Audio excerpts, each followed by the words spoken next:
Est-ce que quelqu'un peut lire pour moi Actes chapitre 8, versets 30 et 31?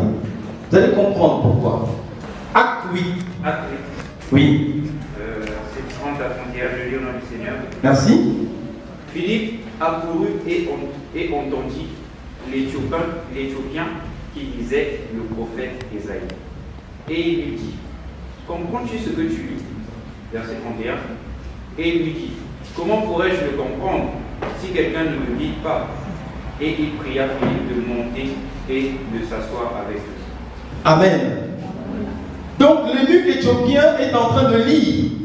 Il lit les textes anciens, Ésaïe notamment, mais il ne comprend pas. Il ne comprend pas ce qu'il est en train de lire. Et Philippe, qui était à côté, lui pose une question.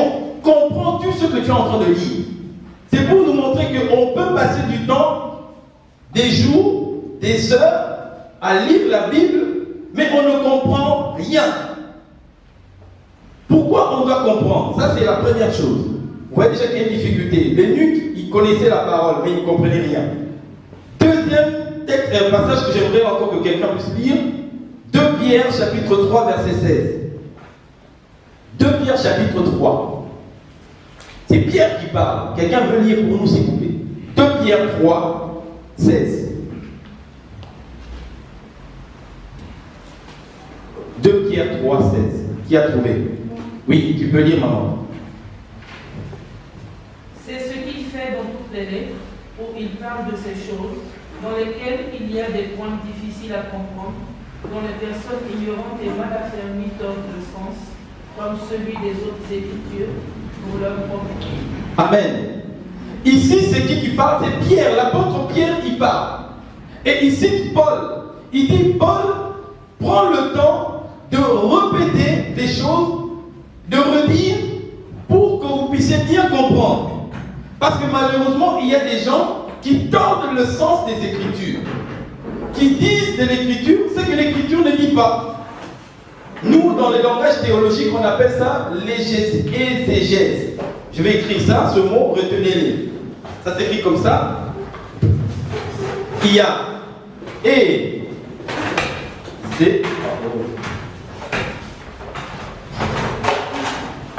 exégèse. Et à côté, il y a un mot que vous entendez souvent, qu'on appelle exégèse.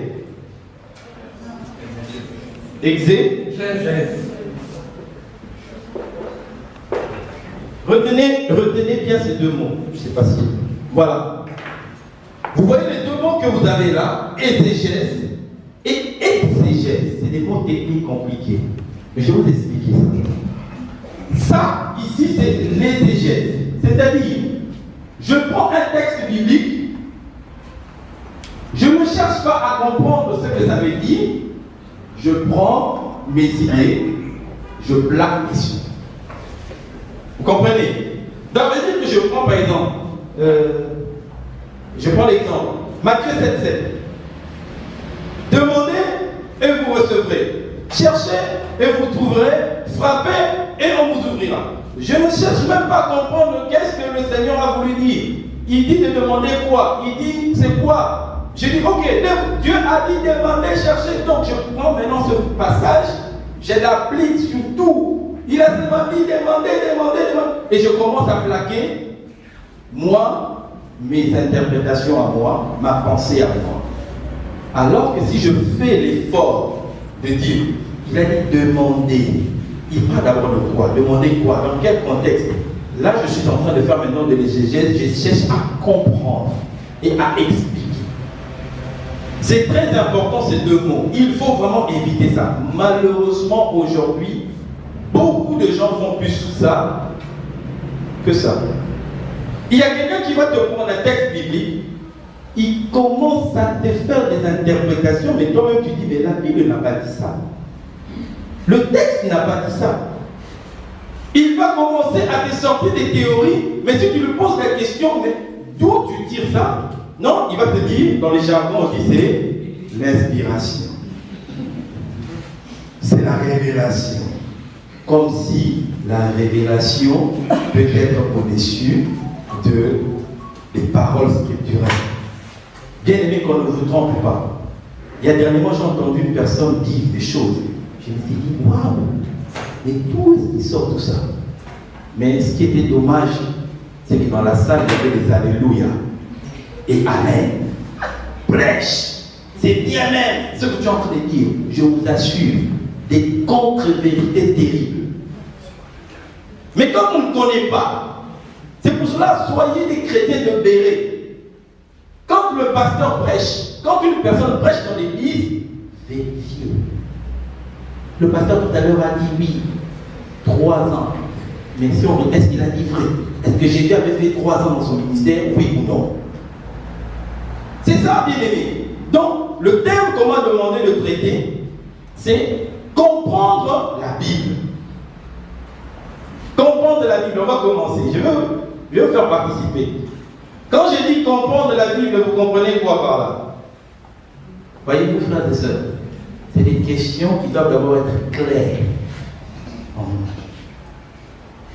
Parce que quand je vous dis comprendre la Bible, la première question que vous devez me poser pour ceux qui ont fait Théophile avec moi. Est-ce qu'il y a des gens qui ont fait Théophile avec moi? Répète, ma soeur. De quelle Bible tu veux parler? Quand quelqu'un te dit comprendre la Bible, la première question que tu dois te dire, de quelle Bible tu veux parler? Parce qu'il n'y a pas que cette Bible protestante que nous avons. La Bible protestante, elle a combien de livres? Vous avez combien de livres? Oh, chrétiens, 66 livres. 60. Pourquoi justement, il faut se poser la question, pourquoi ici il y a 66? De quelle Bible tu parles? Et c'est important de connaître, d'abord se poser. Bien aimé, nous devons d'abord comprendre une chose, que la Bible, le mot Bible veut dire quoi? Qui connaît? Bibliothèque. Voilà. Bible vient d'un mot qu'on appelle un mot biblio. Donc la Bible, c'est d'abord une bibliothèque plutôt qu'un livre. Et dans cette bibliothèque, nous avons, je peux dire, 7 catégories. Là, je vous donne des catégories. Nous avons la première catégorie, c'est celle qu'on appelle la loi, c'est-à-dire des commandements. Il y a Exode, Genèse, Lévitique, non. Si vous voulez, je pourrais vous laisser ces feuilles, vous pourrez faire des photocopies. Ensuite, il y a des livres qu'on appelle des livres historiques. Ce sont des livres qui racontent l'histoire.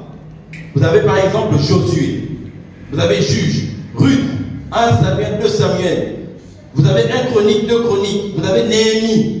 Quand vous entrez dans ces livres-là, vous allez voir qu'on vous parle d'abord plus de l'histoire. Troisième groupe, on a des livres qu'on appelle poétiques. Qui peut me citer un livre poétique? Pardon? Psaume, Proverbe. Le 4e groupe, c'est celui qu'on connaît souvent. Les prophètes.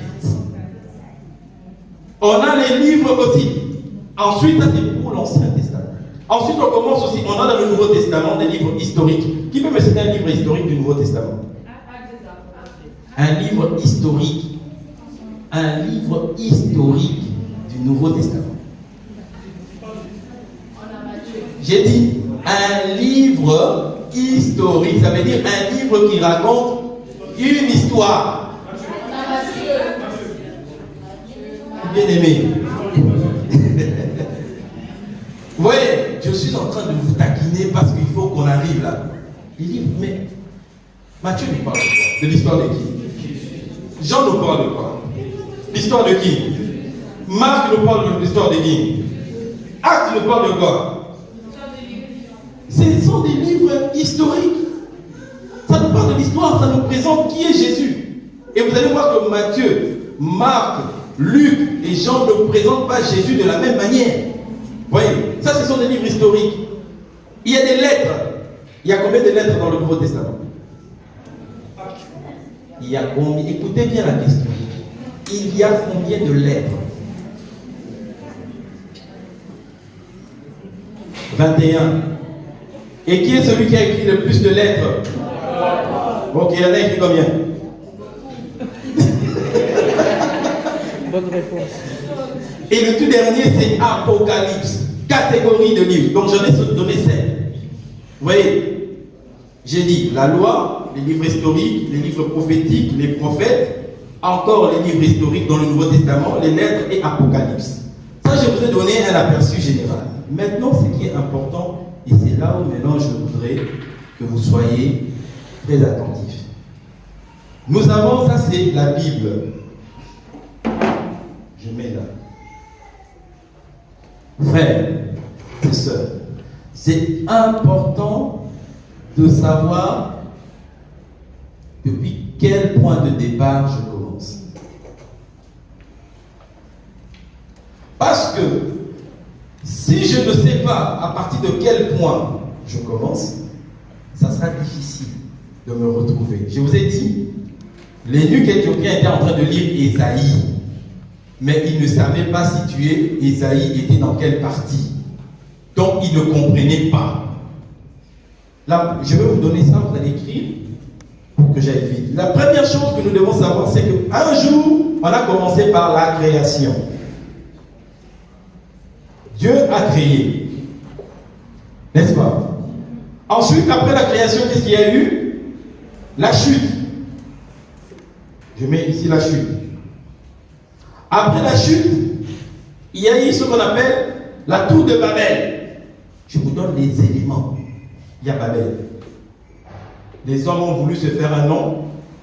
Après ça, Dieu les a dispersés. Après Babel, il y a quoi? Il y a l'appel d'Abraham.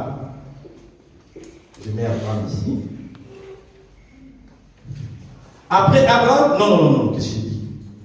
Oui, il y a l'appel d'Abraham. Après Abraham, il y a quoi? Qui peut m'aider? Dans la situation. Non, au début, j'étais du côté de la création. Il y a eu l'Exode. Exode. Après l'Exode, il y a quoi? C'est tout à fait normal. Le peuple était en Égypte. Il a fait quoi? Ils sont sortis. Ils sont sortis. Après, ils ont fait quoi avec Dieu? L'alliance. Voilà. Il y a l'alliance. Après l'alliance, il y a ce que nous on appelle, il y avait l'alliance de tout un peuple, mais il y a aussi l'alliance individuelle. Et celui qui marque cette alliance, c'est David. Il y a l'alliance que Dieu va faire avec David. Je mets ici David. Ensuite, après la mort de David, qu'est-ce qui va se passer? L'exil. Non, je donne les blocs. Exil. Parce que le peuple va désobéir et Dieu va les envoyer à l'exil. Ensuite, il y aura le retour d'exil. Vous voyez, toute cette partie qu'il y a là, tout ça c'est l'Ancien Testament. Donc, si je suis en train de lire l'Ancien Testament, je dois avoir ce schéma dans ma tête. Regardez bien, que ça part un jour de la création. Un jour, l'homme a chuté. Il y a Babel, Abraham, Exode, Alliance, David, exil et le retour d'exil. Ça veut dire quoi? Quand je prends un texte ou un livre, je dois d'abord me poser la question, est-ce que, surtout de l'Ancien Testament, je commence, est-ce que ça a été écrit au retour de l'exil ou avant l'exil? Voyez, est-ce que ça a été donné avant l'alliance ou après l'alliance? Avant l'Exode, avant Abraham, avant Babel? C'est important de savoir, d'avoir ça, et ça vous permet de bien comprendre les choses. Est-ce que ça va? J'ai l'impression que c'est comme si vous êtes juste en train de vous bourrer un peu. Non, mais je vous pose le cadre, après vous allez voir, ça va aller vite. Maintenant, on arrive au Nouveau Testament. Je vais mettre là. Nouveau Testament, il y a beaucoup à mettre. D'abord, premier élément, première information, ça commence avec quoi? Ça commence avec quoi? La naissance. Donc ça veut dire un jour, Dieu vient sur terre et il s'incarne en Jésus-Christ. Nous on l'appelle l'incarnation, parce que si Jésus n'était pas venu, on ne parlerait pas de ça. Donc il y a l'incarnation. Incarnation. Ensuite, puisque Jésus vient, il va faire quoi? Non, même pas avant ça. Son ministère, c'est-à-dire, il y a la vie. Non, ça c'est des éléments. mort, mais il y a la vie. Il est venu, le baptême, tout, il entre dans la vie de Jésus. Donc je mets, il y a la vie de Jésus ici. La vie. Sa vie, vie Jésus. Ensuite, il y a maintenant la croix. Très important. Donc vous avez ici la mort. Je dirais la croix. Après la croix, il y a quoi? Résurrection. Résurrection, je l'ai là. Après la résurrection, il y a quoi? Ascension. Après l'ascension, il y a quoi? Pentecôte, oui. Ensuite, après Pentecôte, on peut mettre quoi? Pentecôte. La Pentecôte, l'acte des apôtres. Quoi? Quel est le significat de la réponse? C'est quoi? Ben oui. La Pentecôte, c'est le départ de l'Église. Acte des apôtres. L'Église a commencé dans Acte des apôtres. Il y a l'Église. En dehors de, après l'Église, il y a quoi? L'Église a quoi? L'Église fait quoi? Et ça, on appelle ça quoi? L'Église a quoi? Non. Oui, mais c'est quoi? Non. Matthieu, hein? Non pas ministère, mais c'est pas très loin. Ah, l'Église a une mission. L'Église a une mission. Évangéliser, délivrer, tout ce que vous voulez, ça fait partie de la mission. Là, actuellement, ce que nous sommes en train de faire, ça fait partie de la mission de l'Église. On a la mission. La mission. Ensuite, après la mission, qu'est-ce qu'il y aura? Il y aura quoi? Il y aura quoi? On attend quoi? On attend le retour de Jésus, non? C'est pour cela qu'on est là. On attend le retour. Il y a le retour. Après le retour, il y aura quoi? Le jugement. Et après, ça sera quoi? Après le jugement, il y aura quoi? Mais l'éternité. Oui. Je vous donne ça. Vous voyez ce schéma que vous avez là. Vous pouvez trouver différents. Mais là, je vous ai donné les blocs. L'Ancien, le Nouveau Testament. Maintenant, j'ai une question. Pour nous, chrétiens, l'histoire commence quand? Qui sont pour l'incarnation? Levez vos mains. Non, il faut assumer son choix. Ce n'est pas un problème de se cacher. On est là pour apprendre. Qui pense que l'histoire a commencé quand Jésus est venu sur terre? Levez vos mains. Levez vos mains. L'histoire a commencé, je parle pour nous chrétiens. Ça a commencé à la naissance, ici. L'incarnation. Qui? Ok. Les autres, qui pensent que ça a commencé avec la vie de Jésus? Toi? La naissance. C'est la naissance. La naissance. Ok. Qui pense que c'était à l'ascension? Pentecôte. Et vous êtes indécis, hein? Église. Donc, je suppose que vous êtes tous ici. Vous êtes sûrs? Vous êtes sûrs? Oui. La croix, il y en a qui me disent à la croix. Qui sont pour la croix? Levez vos mains. Qui sont pour la croix? Qui sont pour la croix? N'ayez pas peur, on est entre nous. Qui sont pour la croix? Ok. Donc les autres, vous n'avez pas de position. Donc vous, quand vous prenez vos Bibles là, vous commencez à lire à partir de quel point de départ? Vous commencez à la création. Donc vous lisez le Nouveau Testament, mais vous commencez à partir de la création. Vous voyez comment ça peut apporter la confusion? Donc là, vous êtes en train, vous allez faire quoi? Vous allez faire ça. Vous avez pris un autre, vous avez pris la mission, Mais vous commencez à comprendre la mission à partir. Vous voyez comment c'est compliqué? Frères et sœurs, c'est pour ça que j'ai dit qu'il faut connaître la parole. Est-ce que quelqu'un peut lire pour moi, pour nous tous, à haute voix, 1 Corinthiens chapitre 15? 1 Corinthiens chapitre, vous allez comprendre le point de départ. Et c'est là que nous devons tout revoir. 1 Corinthiens chapitre 15.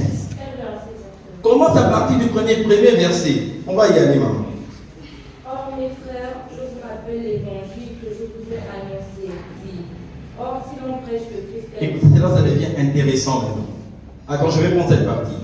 Or, si l'on prêche que Christ est ressuscité d'entre les morts, comment quelques-uns parmi vous disent qu'il n'y a pas de résurrection des morts? Écoutez bien, verset 13, il dit, s'il n'y a pas de résurrection de morts, Christ non plus n'est pas ressuscité. Et il va, verset 14, c'est la clé. Et si Christ n'est pas ressuscité, alors notre prédication est vaine et votre foi aussi est vaine. Si Christ n'est pas ressuscité, tout ce que je viens de dire là-bas, ça compte pour 0. Notre foi est vaine. Ça veut dire que notre point de départ, c'est où? Voilà. Notre point de départ, c'est la résurrection. Ce qui fait que Jésus est Seigneur, c'est parce qu'il est mort, il est ressuscité. Avant lui, il y avait des prophètes qui sont venus. Ils sont morts, mais personne n'a ressuscité. Ce qui fait que Jésus est Seigneur, c'est la résurrection. Ça veut dire qu'à partir de ce moment, quand je suis en train de lire un texte biblique, je le lis à la lumière de la résurrection. Ça veut dire dans la lumière de celui qui est déjà élevé. Vous comprenez? Donc, à partir de ce moment-là, voilà la première clé. Pour bien comprendre la Bible, nous devons partir sur le point de départ qui est la résurrection. Parce que si nous ne partons pas de ce point de départ, notre foi est vaine. Si Jésus n'a pas été ressuscité, eh bien, nous perdons notre temps ici. C'est parce qu'il est ressuscité, c'est parce que nous croyons qu'il va revenir, que la foi est là. Sinon, à quoi bon? Nous passons notre temps ici. Si on se dit qu'il n'est pas mort. C'est pour ça que j'aime la chanson des Ivoiriens là qui disent, le groupe Eden, les Ivoires, Ayam Sokro, demandez après au fouet, on vous dira, au fouet est mort, c'est là. Mais quand il a vu c'est Jésus, il n'y a pas de tombeau, tombeau vide. Est-ce que vous avez des questions? Claire. Donc, quand vous prenez votre Bible, ayez ce schéma en tête. Si c'est l'Ancien Testament, ok, je suis en train de lire une histoire. Est-ce que c'est avant ou après l'exil? Est-ce que c'est sous le règne de David ou après David? Ça vous permet de situer et de bien comprendre. Parce que si vous prenez un texte qui parle de l'exil, vous voulez l'amener ici, à Babel, c'est compliqué, vous tombez ici. Et vous aurez du mal à justifier. Mais comme l'homme est intelligent, il y a toujours des gens qui font des mélanges terribles. Il y a des gens qui font des mélanges terribles. Tu vas voir quelqu'un qui va voir, par exemple, dans une histoire, vous savez, une histoire de l'Ancien Testament, mais il va voir quelque chose d'aujourd'hui. On appelle ça, après il y a la contextualisation, mais on verra après. Donc je vous ai donné déjà ça. Maintenant, on va entrer dans les livres. Donc la Bible, je vous ai dit, il y a plusieurs éléments, point de départ. Maintenant, donc la Bible est formée de plusieurs éléments, différents éléments, écrits par plusieurs auteurs. Et il faut comprendre que ces auteurs, chacun a son style. Il y a des styles ici. La manière dont Paul écrit, ce n'est pas la manière dont Jean écrit. Je donne un exemple. Déjà, quand on lit Apocalypse, tous dans la tête, on pense quoi? Mais qui vous avait dit que l'Apocalypse, c'est toujours la fin? Il faut comprendre d'abord que l'Apocalypse, c'est un genre littéraire. C'est une manière d'écrire, imagée, on utilise plus d'images. Si je commence à comprendre ça, je comprends. Après, je me pose la question, bon, celui qui a écrit Apocalypse, il était où? Quand il écrivait? Il est en prison. Et il écrit contre qui? Il écrivait contre qui? Est-ce qu'il écrivait contre qui?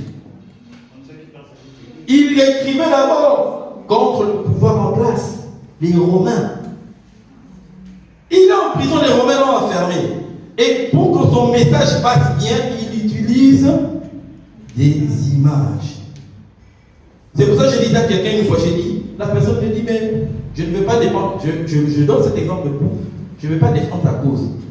Quelqu'un me dit, mais vous savez, pasteur, oui, 666, c'est le pape François. C'est le pape. Ah, j'ai dit, bon, quand je grandissais, on me disait que c'était Jean-Paul II. Jean-Paul II est mort. Benoît XVI est venu, on m'a dit que c'est Benoît XVI. Il est passé, voilà. Et à un moment donné, j'ai entendu, on m'avait dit que c'était Obama. C'était 1666. Vous avez entendu ça, non? Après, maintenant, certains vont me dire, non, 666, c'est le plus Obama, c'est Trump. C'est l'Union européenne. On va vous dire ça, on va vous sortir ça. Oh, tout ça, c'est quoi? C'est ça. Mais est-ce que la parole de Dieu dit d'abord ça? Il faut chercher d'abord à comprendre. Est-ce que le monsieur qui a dit, oui, il y a une partie cachée, mais il y a une partie aussi révélée. Mais est-ce que d'abord le texte veut dire ça? Quand par exemple Jean parle de l'église de Philadelphie, il ne parle pas d'une église imaginaire. Il ne parle pas des églises imaginaires. Il parle des églises qui existaient. Allez voir dans les Bibles. Vous allez voir, c'est des églises qui ont existé. Il parle à ces églises-là. Et aujourd'hui, nous, on peut prendre ça pour nous parce que la réalité demeure la même. La réalité ne change pas. Mais si nous ne comprenons pas ça, nous allons forcément prendre un texte, on va balancer un jour aussi, vous allez dire, le pasteur Nico est venu 666. Et j'ai dit à cette personne, ce n'est pas une question de chiffres. 666, c'est une manière de penser. C'est un rejet total de Dieu. C'est un système qui... Et aujourd'hui, regardez partout, que ce soit en Afrique, en Europe, en Amérique, il y a un rejet de Dieu. C'est ça qu'il faut combattre. Si vous cherchez une personne physique, vous allez chercher, peut-être vous ne trouverez pas. Alors que la pensée, elle est là. Aujourd'hui, quand on voit les gens, les fausses doctrines, les faux docteurs, si je vous dis, cherchez-moi un faux docteur, vous n'allez peut-être en trouver, mais il y a tout un système. C'est ça qu'il faut combattre. Donc, la Bible a plusieurs styles, et elle s'adresse à différents lecteurs. Jean ne parle pas à la même communauté que Luc. Luc n'a pas la même communauté que Pierre. Vous voyez, ce sont des éléments qu'il faut combattre. Je vais vous donner 3 questions qu'il faut se poser. Après, je vais prendre des questions. Il reste combien de temps, s'il vous plaît? Ah, d'accord, je ne vais pas aller vite, parce que j'ai prévu beaucoup de choses. Il y a 3 questions. Quand vous prenez un texte biblique, peut-être vous connaissez déjà cette question. Cherchez d'abord à vous poser la question, que dit le texte? Que dit le texte? Ne cherchez pas d'abord à entrer dans des interprétations. Ne cherchez pas d'abord à chercher un autre passage de compréhension. Quand on vous dit que Jésus dit, ok, tu es Pierre, et sur cette pierre, je bâtirai mon église. Comprenez d'abord comme ça. Que dit le texte? Et donc, que dit le texte? Il y a deux autres questions, je vais les développer après. Il y a que signifie le texte et que veut dire le texte pour nous aujourd'hui? Première question, que dit le texte? Que signifie le texte? Et que veut dire le texte pour nous aujourd'hui? Donc, que dit le texte? Il faut également se poser deux questions. D'abord, la première question qu'on a se poser, c'est où? Je prends l'exemple d'aujourd'hui. J'ai prêché sur Luc chapitre 13. C'était où? Pour ceux qui lisent un peu.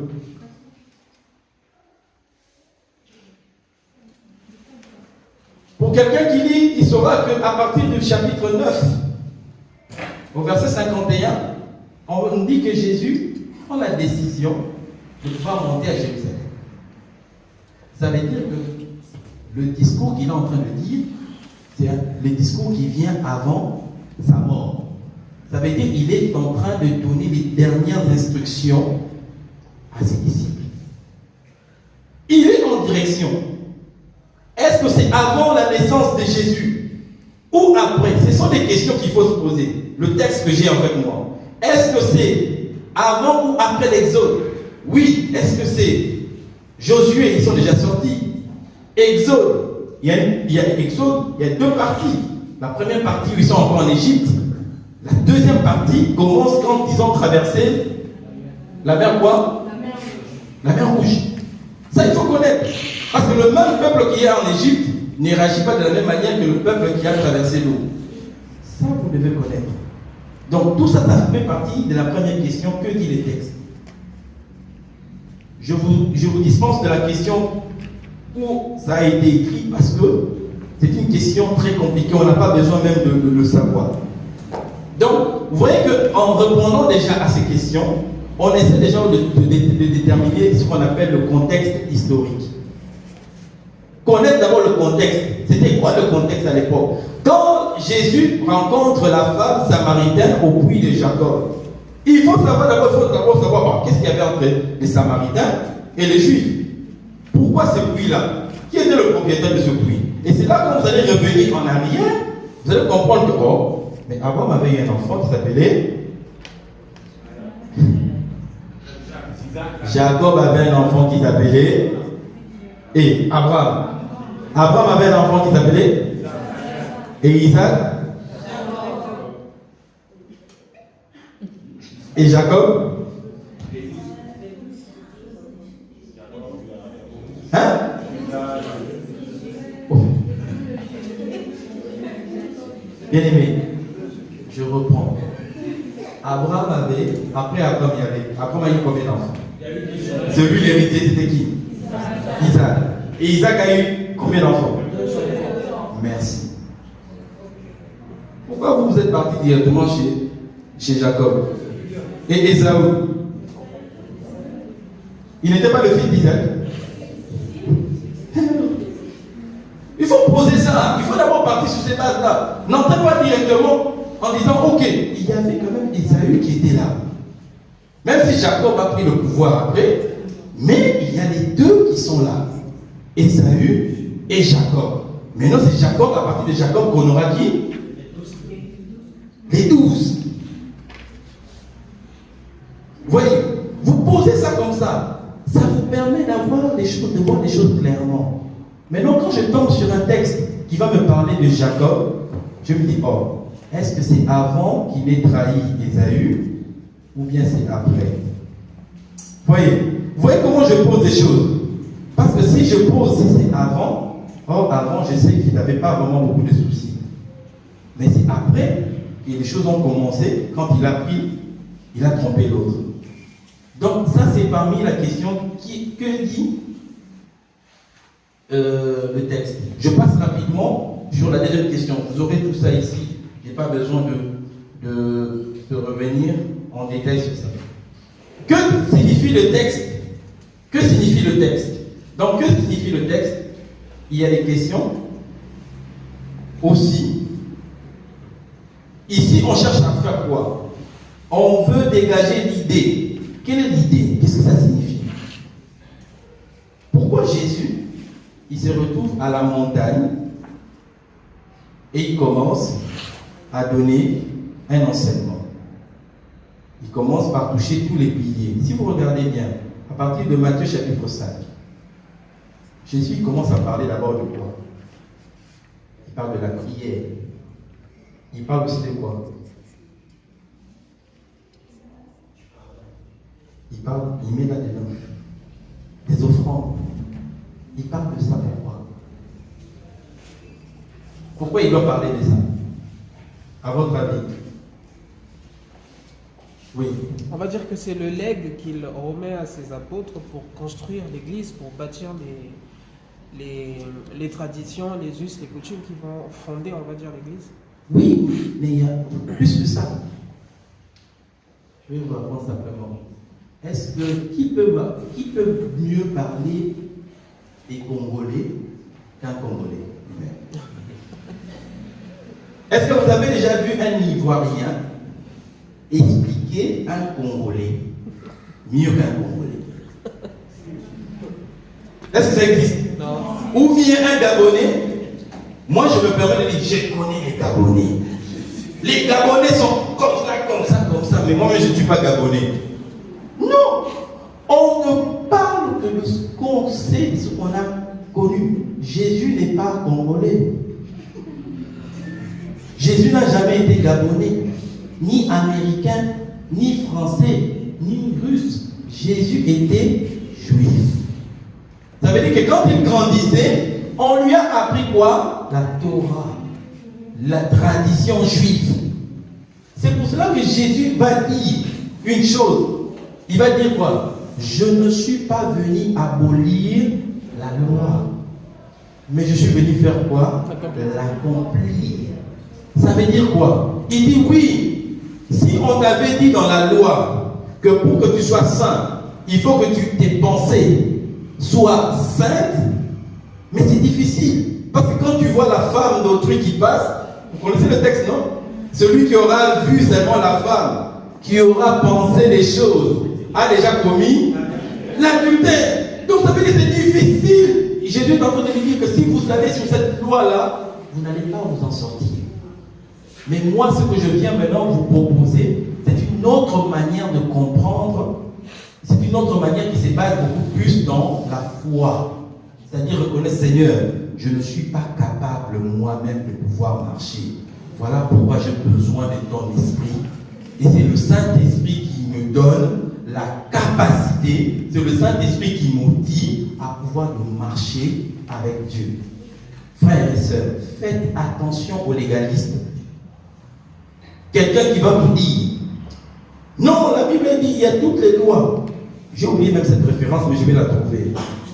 À l'Est, la loi, c'est un peu comme, vous savez, c'est un peu comme le code de la route. Le code, je ne maîtrise pas tout le code de la route. Je ne connais pas tous les articles. Mais la loi, c'est un peu comme ça. C'est un peu, ça nous encadre. C'est pour te montrer que, non, quand tu voles, la loi te rappelle que tu as volé. C'est le cadre que Dieu a mis.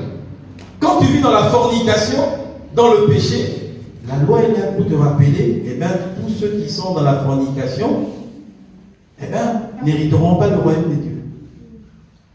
Quand tu es dans le mensonge, la loi vient te rappeler ça. C'est ça, la loi. Mais la loi, Jésus n'a pas dit, prenez la loi, mettez la loi dessus. Non. Elle est importante sur le cadre. Donc, ici, donc, que signifie le texte? On doit rechercher beaucoup plus la ligne directrice. Et voir aujourd'hui si ça s'applique à nous. Vous savez, il y a beaucoup qui ne le savent pas. La quasi-majorité des lois juives qui sont ici, il y en a combien, pour ceux qui connaissent? 613. 613 lois qui sont ici. Est-ce que vous savez qu'aujourd'hui, aujourd'hui même, la quasi-moitié de ces lois sont tombées caduques? Parce que la société a évolué.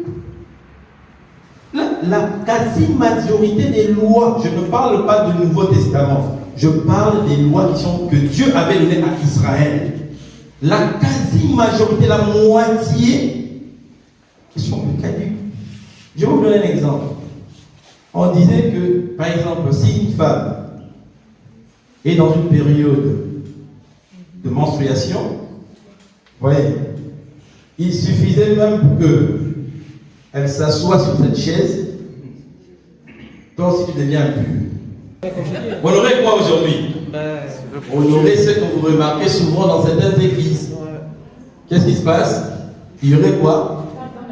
Les femmes d'un côté et les hommes de l'autre. On est en train de remettre la séparation. La discrimination. Alors que Jésus lui-même est venu nous dire qu'il est venu abolir la séparation. Voyez, on doit comprendre ça.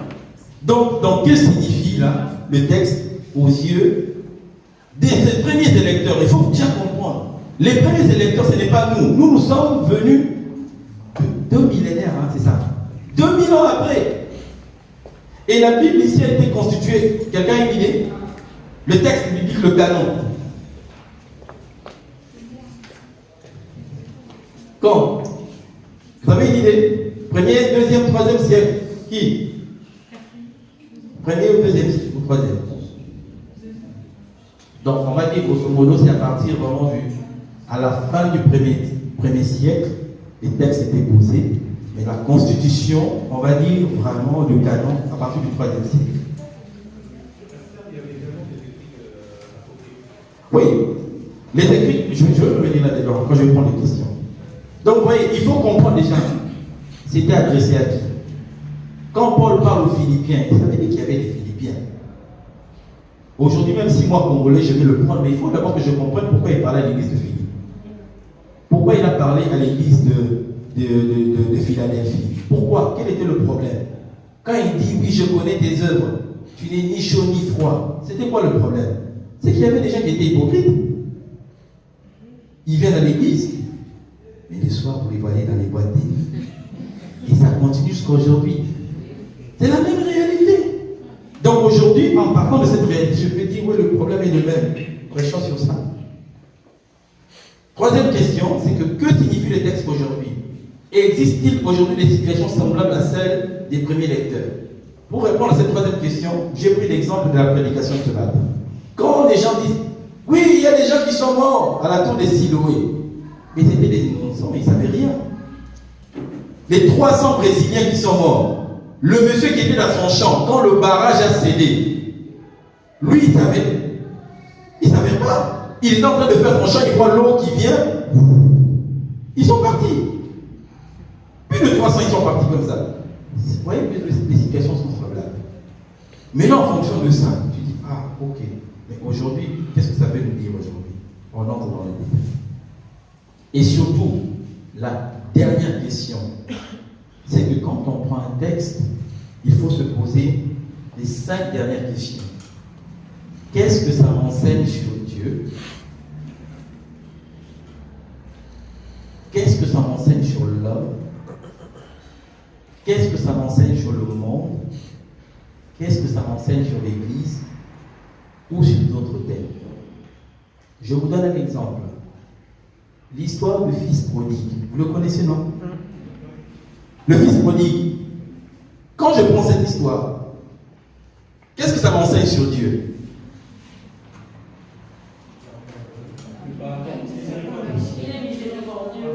La bonté. Dieu, il est miséricordieux. Ça veut dire que quand on revient vers Dieu, il a quoi les bras comme ça? Comment?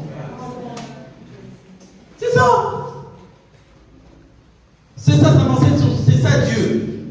Ça veut dire que quand tu prends la décision de revenir vers Dieu, il t'a créé de bras ouverts. Parce qu'il dit, mon fils était perdu, il est revenu à la maison. Toujours le même exemple. Ça m'enseigne quoi sur l'homme? Sur l'homme. Qu'est-ce que le jeune voulait? L'argent. Il voulait la liberté. Être indépendant, ça veut dire que s'éloigner de Dieu.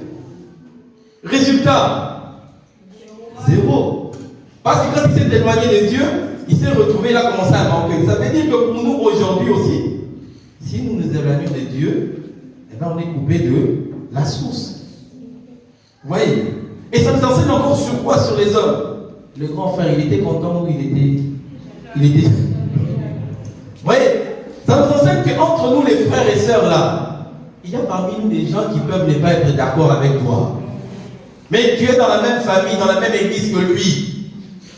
Il va dire, mais oui, pourquoi le pasteur aime seulement ce frère? Parce que le pasteur, il sait.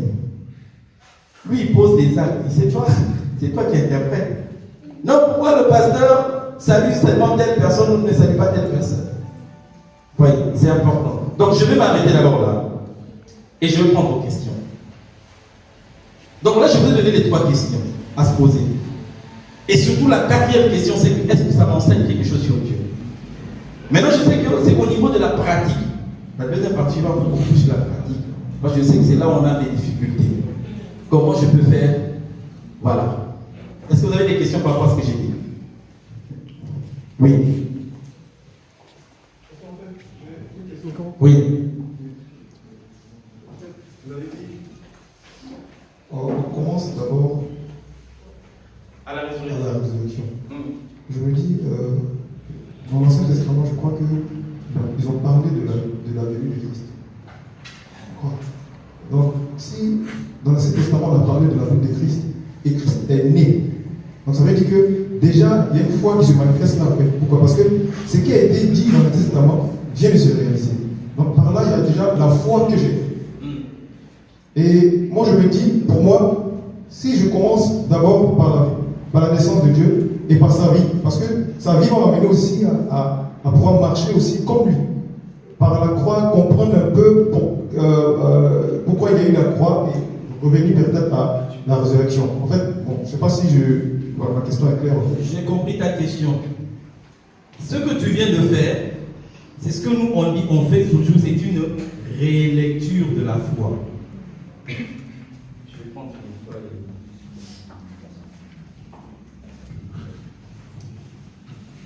Quand, par exemple, vous partez chez Ésaïe, Ésaïe dit, quand, je crois que c'est Ésaïe 5 ou 6, où il dit, un enfant nous sera né. Vous connaissez la version qui peut m'aider? 9. Un enfant, on lui donnera le nom de Emmanuel. Dieu parmi nous. Vous prenez ça. Pour nous, aujourd'hui, en tant que chrétiens, c'est clair que cet enfant qui devait être né, c'est Jésus. Mais pour ceux qui étaient à l'époque, qui ont reçu le texte, ce n'est pas Jésus. Parce que si vous regardez bien, c'est pour ça que j'ai dit, posez-vous la question, ils sont en exil ou ils ne sont pas en exil? Quand Ésaïe est en train de parler, le peuple est où? Le peuple est où? En captivité pour la quasi-majorité. Il est en train de leur dire que vous êtes partis, mais sachez qu'il y a quelqu'un qui va vous ramener. Vous voyez? C'est ça maintenant qu'il faut comprendre. Ça veut dire que même quand je regarde l'histoire ici d'Abraham, avec la rélecture chrétienne aujourd'hui, quand on dit qu'Abraham il crut, oui, Abraham à l'époque, oui, il n'est pas en 2019. Lui, il a cru parce que Dieu s'est révélé à lui. Mais la Bible nous donne cet exemple pour nous montrer que de la même manière que Abraham crut, et d'abord, vous savez, quand vous regardez bien l'histoire, le premier à avoir cru à la résurrection, c'est qui? C'est qui? Qui est le premier à avoir cru à la résurrection? C'est Abraham. Quand il va sacrifier son fils, il amène son fils pour le sacrifier. C'est pour ça, bien aimé, quand vous lisez, faites attention aux détails. Il dit à ses serviteurs, quoi? Restez ici, nous allons monter, et il dit, nous reviendrons. Mais lui, il sait il va aller faire quoi? Vous comprenez? Le texte nous dit, il dit à ses serviteurs, il dit, nous montons, mais nous reviendrons. Mais comment vous allez revenir? C'est qu'il croyait déjà. Mais l'explication de ce que je vais vous donner, c'est dans le livre maintenant des Hébreux qu'on en trouve. On dit que Abraham savait que Dieu était tellement puissant qu'il ramènerait à Isaac. Mais quand je lis cette histoire dans la Genèse, je ne peux pas avoir tous ces éléments. Donc, ça veut dire quoi? C'est pour nous montrer que nous, aujourd'hui, bien aimés, on est mal barrés. Vous savez pourquoi on est mal barrés? Vous savez pourquoi? Essayez de regarder le schéma, vous allez comprendre. Pourquoi on est mal barrés?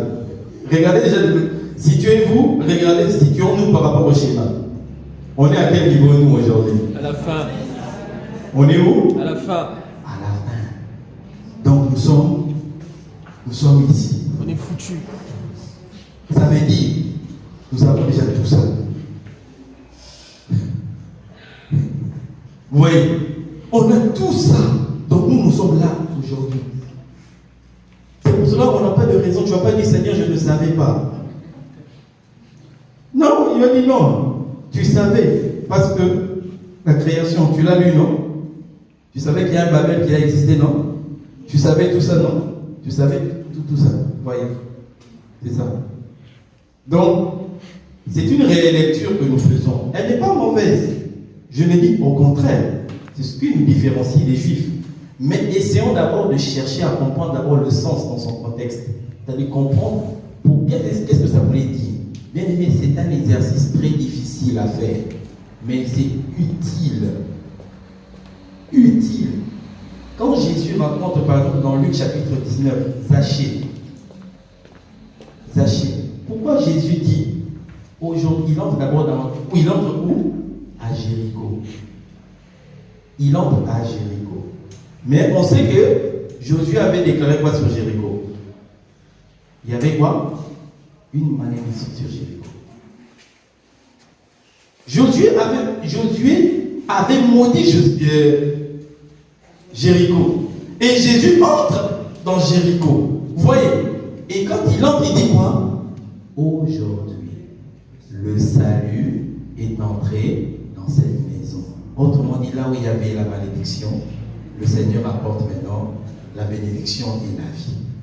Mais pour comprendre ça, il faut avoir lu Josué. Mais n'oublie pas une chose, c'est que tu parles de la résurrection. C'est parce que Jésus est ressuscité que je peux parler. Maintenant, si Jésus a bien ressuscité, ça éclaire tout ça. Je comprends maintenant pourquoi justement, quand Ésaïe parle d'Emmanuel, d'accord, Dieu parmi nous. Et ce Dieu parmi nous est arrivé ici. Dieu parmi nous. Parce que Jésus d'abord était venu pour qui? Pour les Juifs. N'oubliez pas. Il est allé, Jean le dit, non? Quelqu'un peut lire 1 Jean, Jean chapitre 1. Au commencement était, nous connaissons, la parole était, et elle est venue où? Elle était où? Parmi les siens. Et les siens là, c'est qui? C'est les Congolais.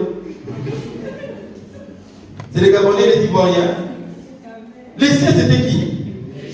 Mais les Juifs. Mais on continue, on dit quoi? Les siens ont fait quoi? L'ont rejeté. Les siens l'ont rejeté. Puisque les siens l'ont rejeté, il nous a ouvert maintenant à nous ici la possibilité de croire et d'être sauvés. Question?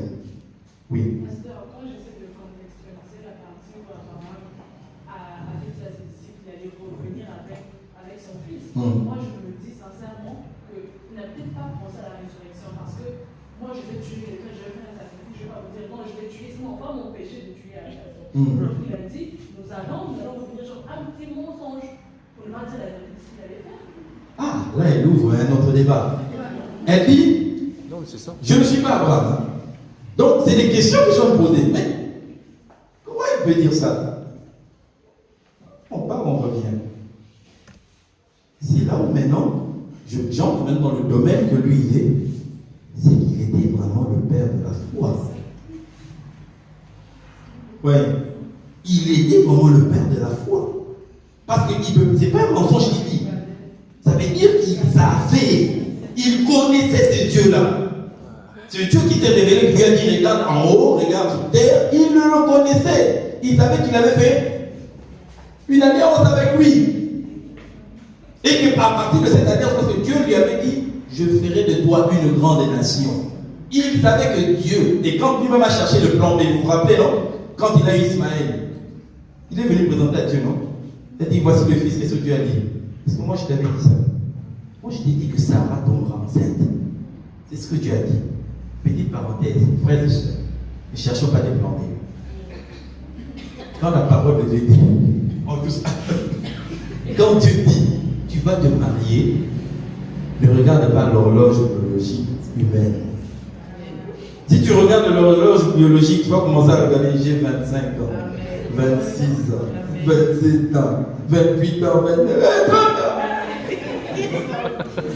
Dieu m'a oublié. Et là, un bon dragueur maintenant s'avance. Lui qui a connu maintenant tout ça, il sait que la soeur là, elle a 30 ans. Donc, il suffit seulement que je lui dise un mot. Elle est mûre. Oui. Oui. Et après, quand tu arrives à l'intérieur, tu commences à compliquer, tu trouves d'autres réalités. Et je disais à une personne il y a 2 jours, Moïse Bié ne nous a pas aidés. Moïse Bié dit, dans la chanson qui est sortie là, les Congolais connaissent le voici. Ça veut dire, il raconte l'histoire d'une sœur qui est amoureuse d'un frère, mais le frère est, on va dire, païen, il ne connaît pas le Seigneur. mais il le présente devant le Seigneur. Après, le Seigneur change. Ce frère donne sa vie à Jésus. Et ensuite, il se marie. Et l'Église est contente. Bien-aimés, écoutez-moi. C'est dangereux. C'est des cas rares. Je reprends. C'est des cas rares. Ne vous hasardez pas en disant, oui, on a parlé dans la chanson là-bas. Donc, le frère là, la soeur là, elle ne croit pas en Dieu. Je veux venir quand même en espérant que je vais me convertir. C'est toi qui vas partir. Parce que voyez-vous, si c'était possible, c'est que Jésus ne serait pas mort pour rien. Et Jésus serait mort pour rien. Si un homme avait la possibilité de sauver un homme et de changer un homme, pourquoi Jésus allait mourir? Il n'y a que Dieu. Il n'y a que Dieu qui peut le faire. Je le prends cas. Je croyais déjà au Seigneur. J'étais serviteur de Dieu ici dans cette église. Quand j'ai rencontré ma femme m'a dit, moi Dieu m'avait dit, c'est ce qu'elle m'a dit toujours jusqu'au début. Moi Dieu m'avait dit que je vais épouser un serviteur de Dieu. À l'époque, moi dans ma tête, je me voyais simplement comme membre de l'église. Je viens, je sers Dieu et je pars. Je n'étais même pas dans l'optique. Je serai un jour pasteur, je serai un jour ça. Pour moi, j'ai dit, quand elle m'a dit ça, j'ai dit Amen. Parce que moi, dans mon cœur, c'était, de toute façon, moi, je vais l'épouser. Ça marche. Elle m'a dit, il m'a dit précisément, ce sera un pasteur. Nanani. Moi, j'ai dit, ok, gloire à Dieu, on verra. Mais c'est chemin faisant, quand je me suis maintenant moi-même j'ai réalisé, mais oh, attends, Dieu m'appelle vraiment. Ah, j'ai dit, c'est bon. Mais j'étais dans le Seigneur. Je n'étais pas dans le monde, hein. J'étais dans le Seigneur même. Et quand l'appel est venu, ça a confirmé juste ce que les autres serviteurs et servantes de Dieu disent. Et c'est là où je veux aussi vous donner un petit conseil. N'attendez pas forcément qu'on vous dise des choses de l'extérieur. Vous devez vous-même savoir que quelqu'un vient te dire, non ma soeur, tu seras prophétesse. Mais si Dieu ne te l'a pas d'abord dit, ou bien montré ça, ne le crois pas. Parce que la Bible nous dit quoi? Dieu ne cache pas ces choses à ses amis. Nous sommes les amis. Si Dieu t'a donné un don, il te le montrera. Je connaissais un frère ici, Thierry, qui un jour est venu me voir, c'était un Camerounais. Il m'a dit comme ça, pasteur, j'ai un don de guérison. Ah, je l'ai écouté, j'ai dit, ah, tu as un don de guérison. Ok. On va continuer. Il est venu dire, pasteur, j'ai un don de guérison. J'ai dit, ok. Un jour, c'était dans cette salle ici, on avait une veillée. J'ai demandé à ceux qui étaient malades de venir prier. Et on se lève pour prier pour eux. Au moment où je voulais prier, le Seigneur m'a convaincu. Tu ne prieras pas pour eux, c'est Thierry. J'ai dit au frère Thierry, viens prier. J'étais juste ici derrière, il était là. Le frère a mis déjà, il a imposé déjà. 2 semaines, 3, même pas 2 semaines, 4 jours après, je vois une maman qui vient à l'église. Et ce qui est bien, c'est que la maman elle vient. Pasteur, ton Dieu est vivant. Pasteur, ton Dieu est vivant. J'ai dit, oh, maman, c'est pas moi qui ai prié pour toi. Hein? À tout Seigneur, tout honneur.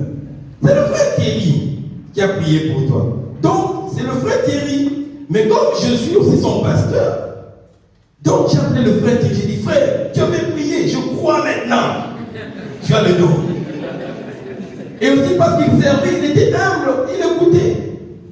Il était à l'écoute, il servait. C'est important, bien aimé. Question.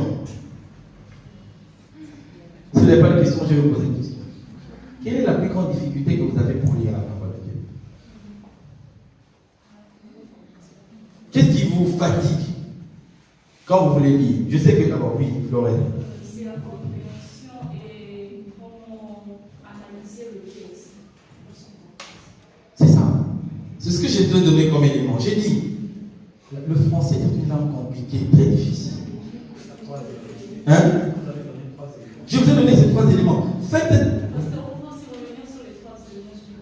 Non, les 3 éléments, ce sont 3 questions. Simplement qu'il faut se poser. Qu'est-ce dit le texte? Prenez simplement le texte. Qu'est-ce que ça veut dire?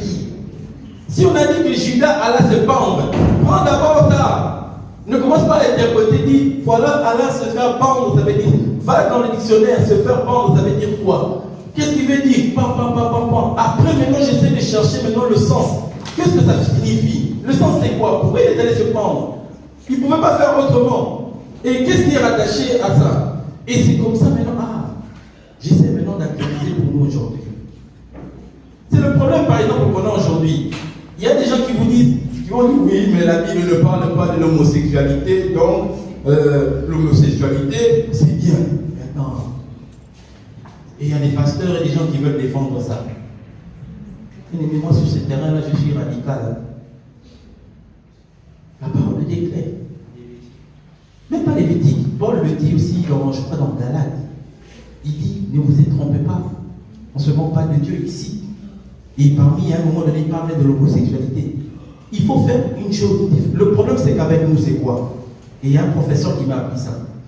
Bien aimé, n'enfermez pas quelqu'un dans le péché qu'il a. J'explique. Ce n'est pas parce qu'aujourd'hui j'ai volé que quand tu me vois, ou toi tu ne vois que voler.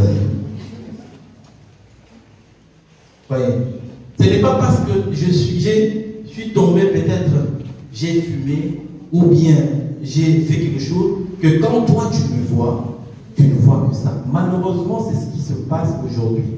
Nous enfermons les gens dans leur faute. C'est pour ça que Jésus, par exemple, quand on lui amènera la femme adultère, pour tous ceux qui étaient autour, c'est une femme adultère.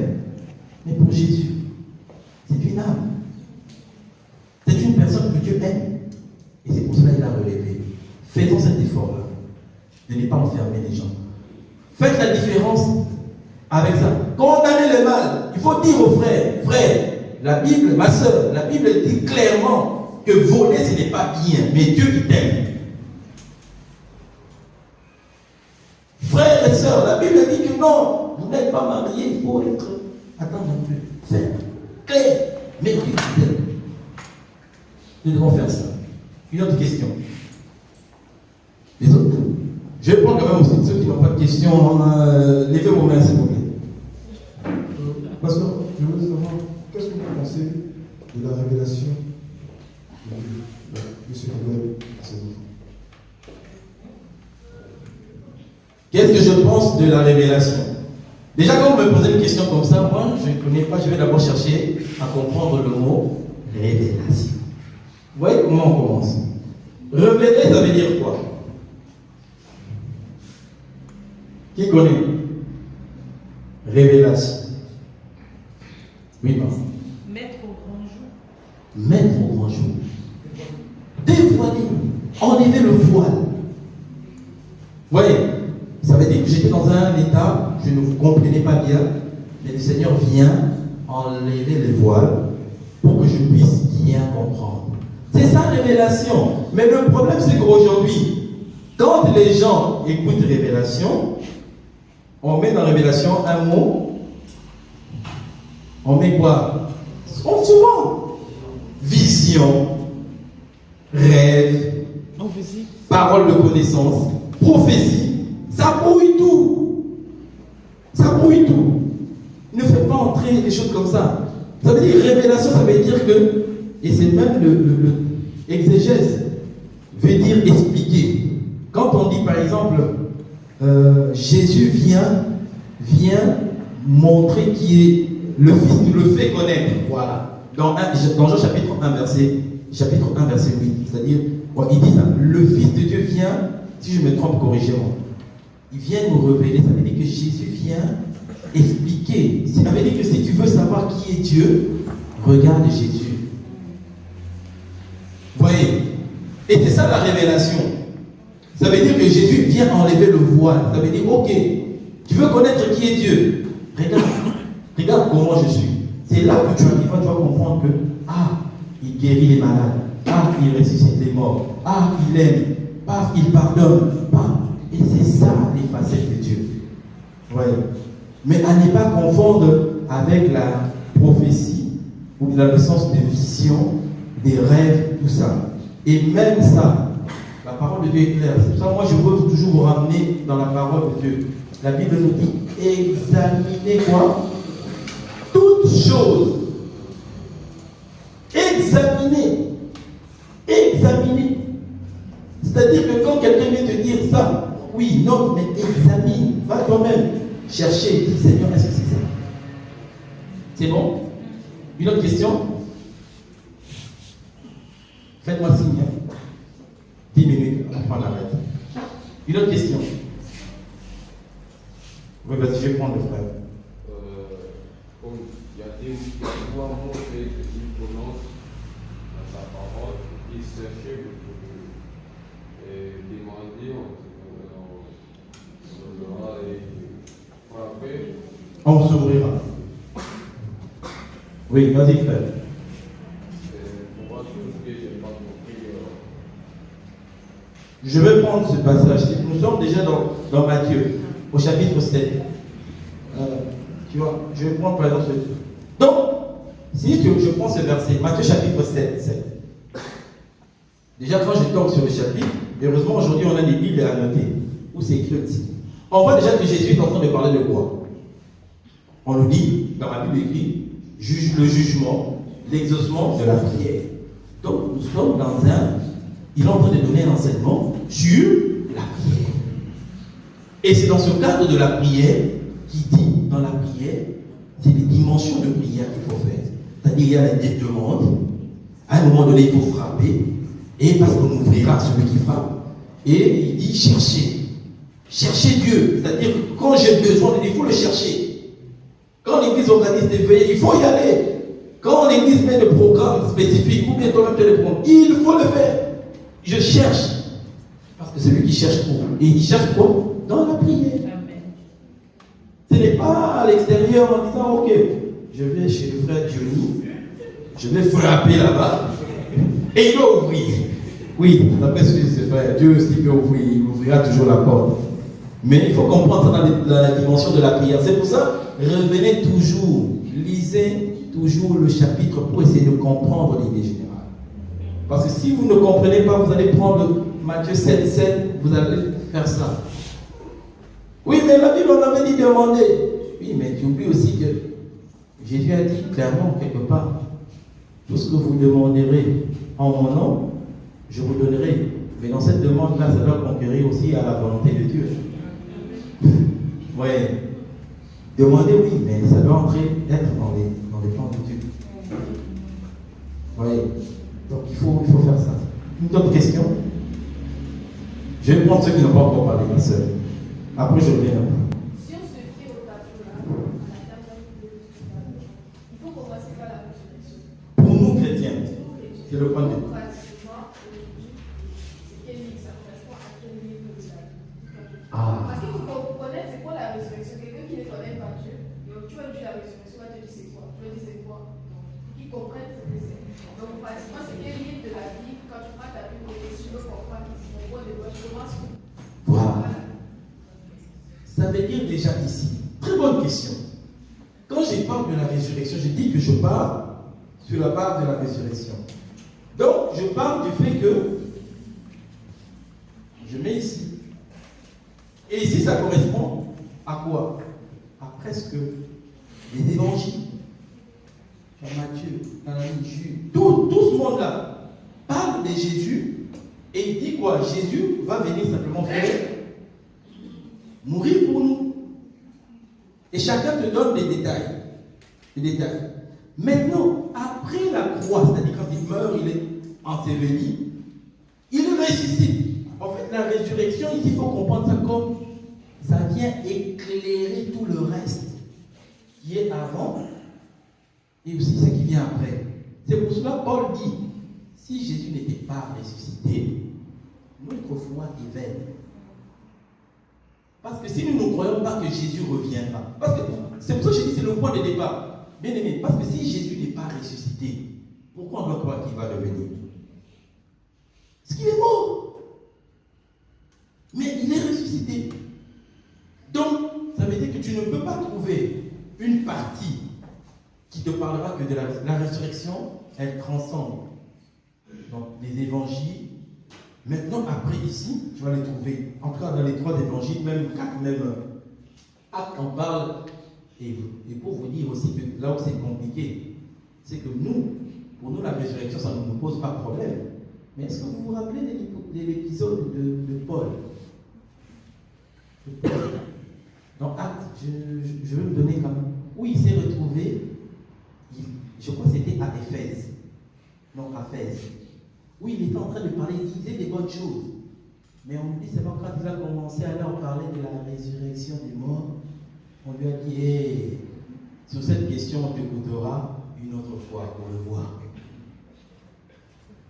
Il a dit des choses, les gens étaient d'accord avec lui, mais quand il a commencé à leur parler que, hé les gars, Jésus là, il est mort, il est ressuscité, ils ont dit non, là, maintenant c'est bon, dégage.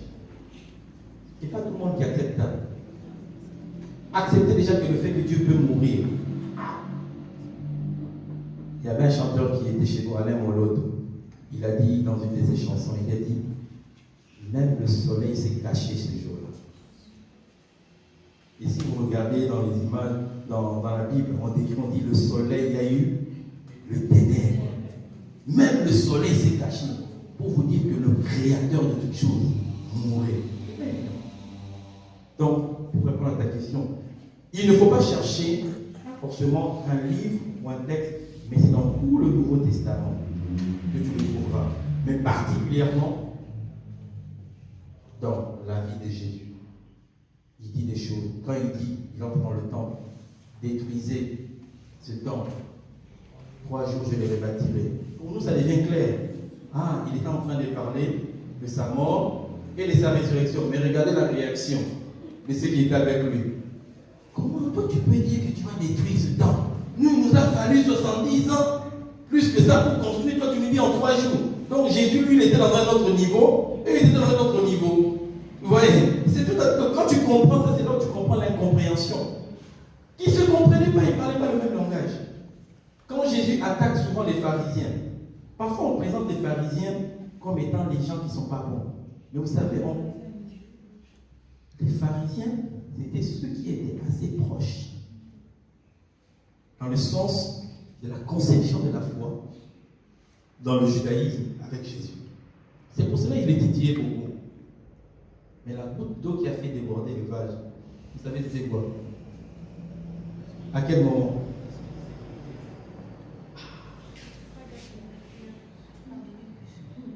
Quand il a dit simplement qu'il était le Dieu. C'est là où maintenant les pharisiens ont compris que ce monsieur, on va l'éliminer. C'est là où tout a commencé. C'est là où maintenant on va l'éliminer. D'abord. Une autre question. À ce niveau-là, je pense qu'il y avait aussi le problème de voile que les pharisiens. Ben oui, eux c'est normal. Vous savez, c'est pour ça qu'il faut faire un petit peu de recherche. Bien aimé, les Juifs d'Israël, vous voyez là, je vais vous donner une clé. Vous devez observer 2 choses. Il y a la parole de Dieu qui est là, et Israël en tant que nation. Observez les deux. Ayez toujours un regard entre les deux. Suivez les informations. Regardez bien. Je ne vais pas entrer dans la politique, dans le sens de dire ce qu'Israël fait est juste ou pas juste. Parce que je sais qu'on ne peut pas cautionner ce qu'Israël fait aux Palestiniens. Non. On ne peut pas cautionner ça. Mais en tant que peuple élu, parce que beaucoup pensent que Dieu a rejeté Israël. Non. Le texte que je viens de vous dire ce matin, le Seigneur est en train de dire à Israël, je laisse encore le temps. Et si vous regardez même dans la Bible, on vous dit qu'à la fin, ils reviendront tous. Donc, il faut prendre ça en considération. Ne pas se dire non, c'est nous. Non, moi je ne suis pas juif, même si j'ai lu la Bible.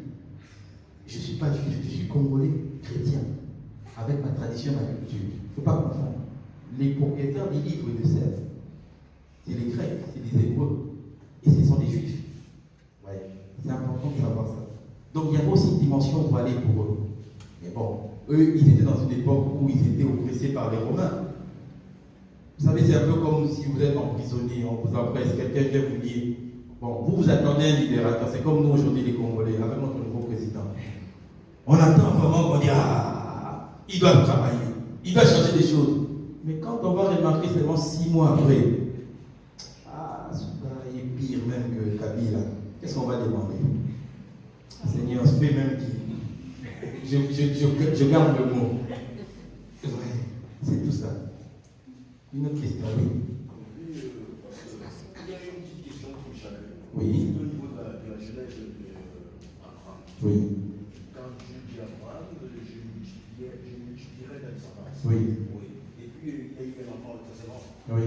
Il a demandé, il est parti enfant au Seigneur. Le Seigneur, vous avez dit le Seigneur a rejeté l'enfant. Non, non. Dans le sens, Dieu ne lui a pas dit que ce n'est pas l'enfant de la promesse qu'il a béni. Il a dit que ce n'est pas l'enfant de la promesse que je t'avais dit. Mais il a béni quand même Ismaël. Dieu a dit, moi je t'ai dit que Sarah tombera enceinte. Ouais.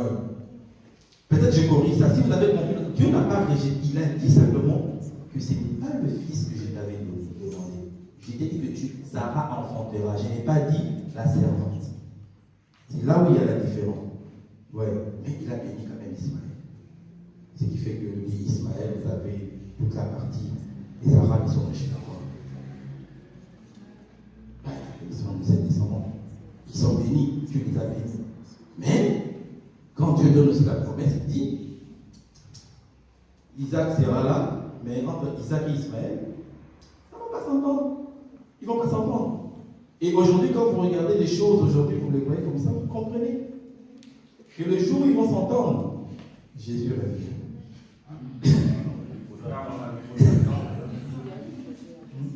Ouais, oui, Larissa. Parce que je ne sais pas si ma question va sortir du sujet. Vas-y, vas-y.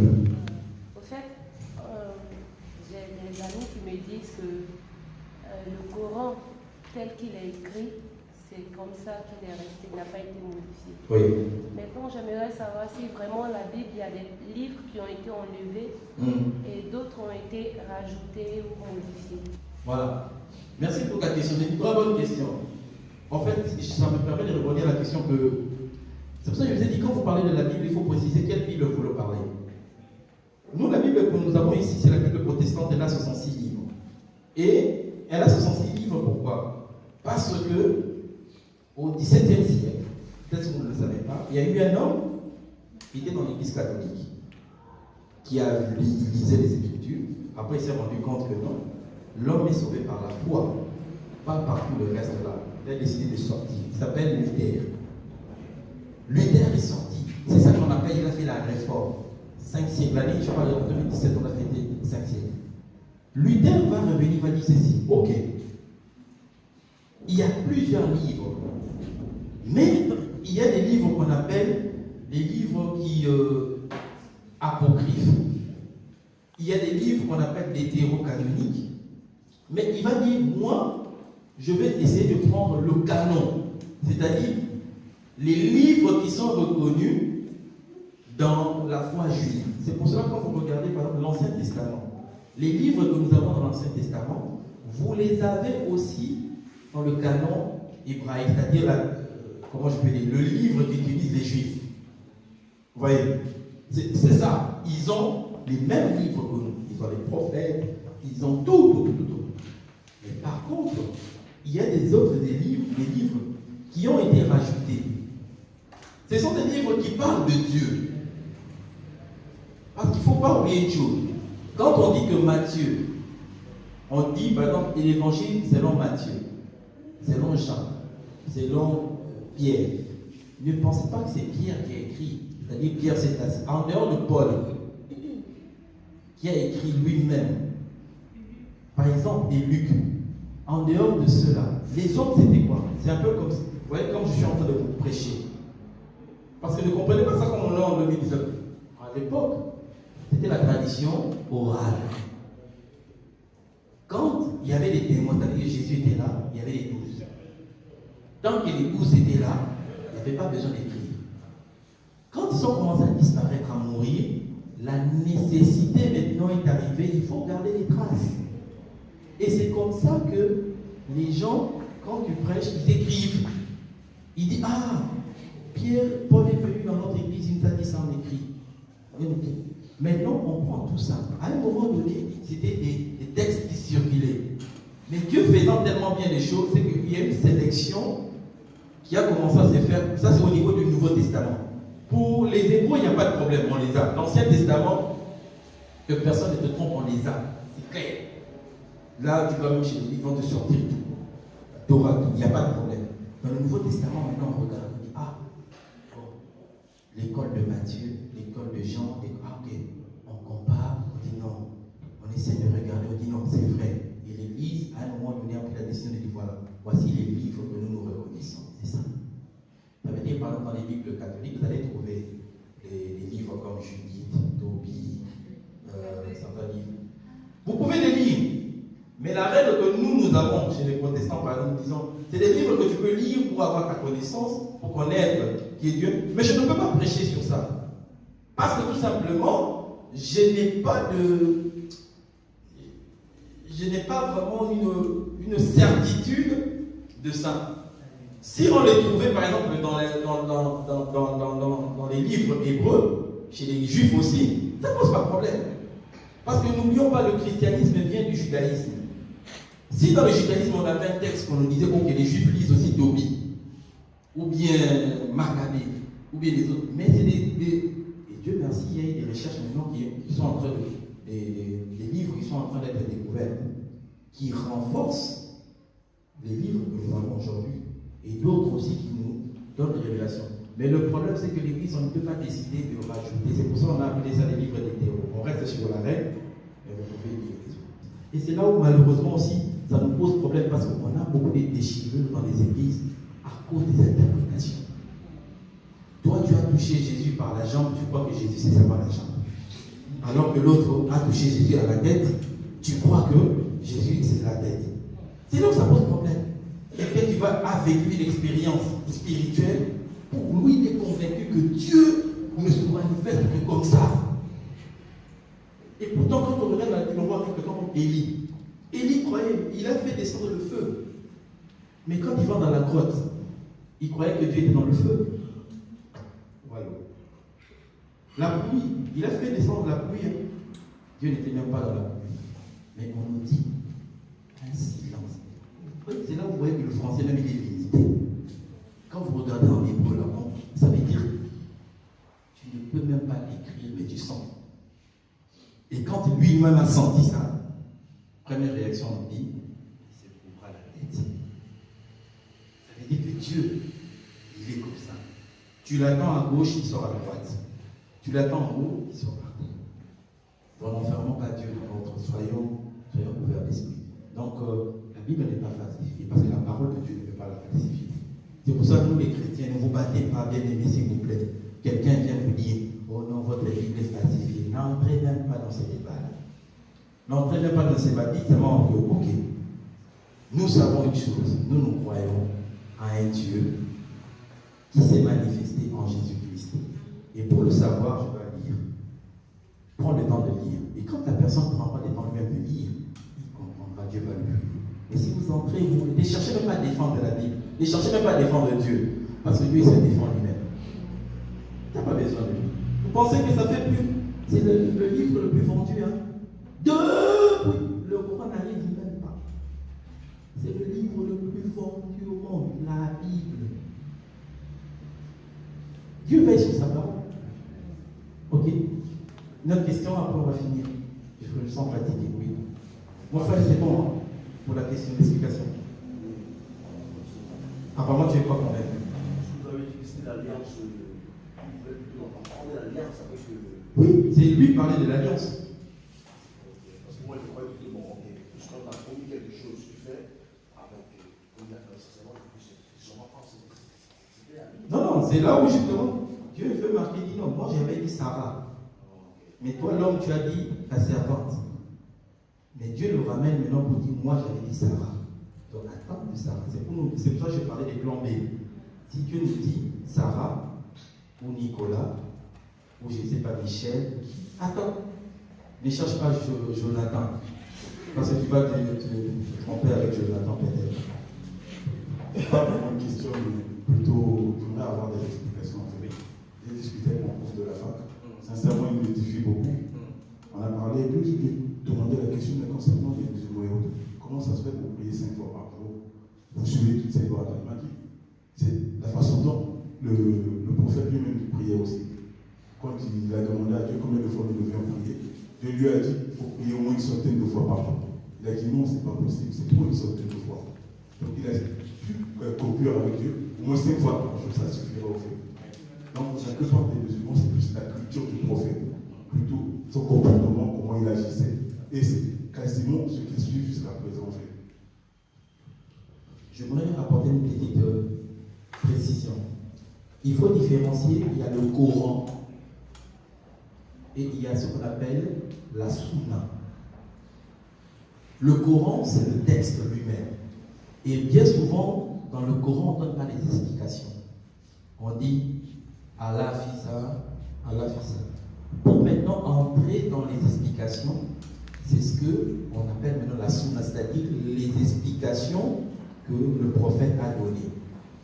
Maintenant, la plupart des musulmans, c'est plus la Sunna maintenant qui mettent au-dessus que le texte lui-même. C'est là où ça pose des problèmes aussi parfois. C'est pour ça que vous avez par exemple les chiites, ils vont dire non, nous, c'est pas comme ça, selon aussi nos anciens. Tu vois? Donc il faut faire cette différence. Donc la question c'était, je me suis perdu, pardon. Voilà, c'est plus le comportement. Voilà, les 5 piliers. Mais c'est pour ça, si vous regardez, bien aimé, c'est pour ça, lisons. Si vous regardez, prenez Matthieu chapitre 5, 6, 7, jusqu'à 8, Jésus est en train de parler des 5 piliers. Ça veut dire que ce n'est pas quelque chose qui vient d'eux. C'était quelque chose des Juifs. Et comme alternative, je donne un exemple simple. Les chrétiens, vous aviez la cloche. Tu as compris? Le chrétien, vous aviez la cloche. Mais eux, comme ils ne peuvent pas peut-être faire la cloche, il faut qu'on trouve autre chose. Vous voyez, c'est des choses, c'est des piliers qui sont là. Mais c'est pour ça qu'il faut vraiment être dans le dialogue permanent. C'est comme, je ne dis pas de dire, n'entrez pas dans ce terrain en disant ce que vous croyez est faux. Bien aimé, la foi de quelqu'un est à respecter, même si on n'est pas d'accord. Respectez la foi de quelqu'un. N'allez pas dire non, vous êtes dans le faux. C'est pour ça, moi, si vous me posez la question, où c'est différent, je ne sais pas. Moi, je sais une chose. Jésus-Christ est le chemin, la vérité et la vie. Point barre, je prêche ça. Ouais. Donc, on va s'arrêter là. Je vais conclure. Pratiquement maintenant. Bien aimé, si vous voulez devenir des lecteurs, des lectrices de la parole de Dieu, commencez déjà par... Il faut d'abord commencer. Moi, je refuse de donner des techniques. Commence déjà par te discipliner. Commence déjà à te dire, ma journée, je vais commencer, quand je me réveille le matin, je commence par prier. Même si c'est 5 minutes de prière, tu vas remarquer que tu passeras de 5 à 10. Ensuite de 10 à 15. Ensuite de 15 à 20 jusqu'à ce que tu ne compteras plus. C'est la même manière aussi pour la lecture. Prenez le temps de lire. Même si vous ne comprenez pas, prenez-le. Et plus vous lisez, et vraiment si vous avez ce petit schéma qui est là, ça vous permettra de pouvoir vous orienter. Sachant toujours, je reviens sur ça, que pour nous, les chrétiens, le point de départ, c'est la résurrection. Tout est dans la résurrection. Si Jésus n'était pas ressuscité, peine perdue. Et puisqu'il est ressuscité, il va revenir, donc on doit continuer à nous efforcer, à marcher dans la sanctification, à veiller sur notre salut. C'est ça notre point de départ. Si je mets le point de départ ici, bon, c'est que je suis à côté. Vraiment, que le Seigneur nous aide. Je sais qu'avec les conditions, surtout quand on travaille, moi, ce que je faisais dans le centre d'appel où je travaillais, parce que c'était permis d'amener ma Bible, quand je travaillais sur mon box, j'avais ma Bible comme ça ouverte. C'est-à-dire, quand j'ai passé mes appels, je regardais et je lisais. Et ça m'a permis d'avoir une... vous savez que nous avons tous ce qu'on appelle la mémoire photographique. Vous l'avez, non? Vous savez ça? C'est quelque chose à développer. Ce qui fait que, par exemple, moi, quand j'entre dans une salle, si j'entre comme ça, je fais ça, j'ai déjà tout regardé. Je peux même voir les détails. Parce que j'ai développé la mémoire photographique. Et la parole de Dieu aussi marche comme ça. Plus tu regardes, tu vas te rappeler les versets. Utilisez, d'autres techniques que je vais vous donner, utilisez la même version. Par exemple, si tu as cette version dans laquelle tu médites à la maison, lis toujours avec ça. Ça va te permettre de connaître comment t'orienter. Voyez. Mais si tu prends cette Bible, après tu passes, tu utilises celle-là, tu auras du mal. Prends une Bible, lis souvent avec cette Bible. Voilà, tu peux regarder des précisions dans d'autres Bibles, mais reste sur cette Bible. Et ça va vous aider à pouvoir, en tout cas, avoir le goût de la parole. Le goût vient en mangeant. Si vous voulez manger, c'est pour ça que moi je ne vais pas vous donner des techniques. Au réveil à 5 h du matin, non. Pour moi, l'essentiel, dors, même si tu veux dormir jusqu'à 8 h, c'est pas un problème. Mais quand tu te réveilles, tu sais que tu dois prier, tu dois méditer. Parce que ça évite de pouvoir aussi avoir la conscience chargée. Parce que les gens, ça peut arriver un bon matin, ça m'arrive aussi. Je me réveille comme ça en sursaut, je n'ai pas eu le temps de prier. Mais je sais que je peux aussi prier en parole. Qui a dit qu'il faut savoir que je sois dans la chambre? On peut prier comme ça. Je parle, je suis en train. Tu pries, non? Voilà, frères et sœurs, nous allons nous lever. Je précise que ce que j'ai écrit ici, dans les feuilles sur là, ce n'est qu'une petite partie, et je me suis vraiment inspiré de ce document que j'ai chez moi, ce petit bouquin qui est très riche, une petite encyclopédie, le monde de la Bible. Ça permet justement de connaître tout ça. Si vous voulez, ça fait partie des éléments que je garde jalousement. Je peux vous le prêter. Si vous voulez faire des travaux, faire des recherches, ça explique beaucoup de choses. Donc, prions, demandons au Seigneur. Disons, Seigneur, merci. Merci de nous avoir permis de passer cette après-midi. Dieu veut que nous puissions le connaître et surtout il veut que nous soyons des hommes et des femmes stables. Seigneur, merci pour ton église qui est rassemblée ici. Seigneur, tes enfants ont pris leur après-midi parce qu'ils ont voulu connaître, Seigneur, comment comprendre ta parole. Nous savons que, Seigneur, ta parole est au-delà des mots, au-delà des écrits. Voilà pourquoi je te demande encore cette année, donne-nous le goût à la parole, que nous puissions prendre du temps pour lire, comprendre. Ô Saint-Esprit, toi qui nous as été donné afin de nous enseigner et nous éclairer, ouvre notre intelligence, ouvre nos cœurs, Seigneur. Je prie pour que, Seigneur, dans cette assemblée, s'élèvent, Seigneur, des prédicateurs et des prédicatrices de ta parole, des hommes et des femmes comme de chrétiens de Béret, qui vérifiaient ta parole, qui marchaient dans ta parole, qui vivaient ta parole. Seigneur, nous savons qu'avec le travail, avec les occupations, Seigneur, parfois c'est difficile de tenir, mais nous te faisons confiance. Aide-nous à mieux organiser notre temps. Et surtout, bénis cette jeunesse, bénis tous les responsables du bureau, et bénis-nous au nom de Jésus-Christ. Amen. Que le Seigneur vous bénisse. Merci.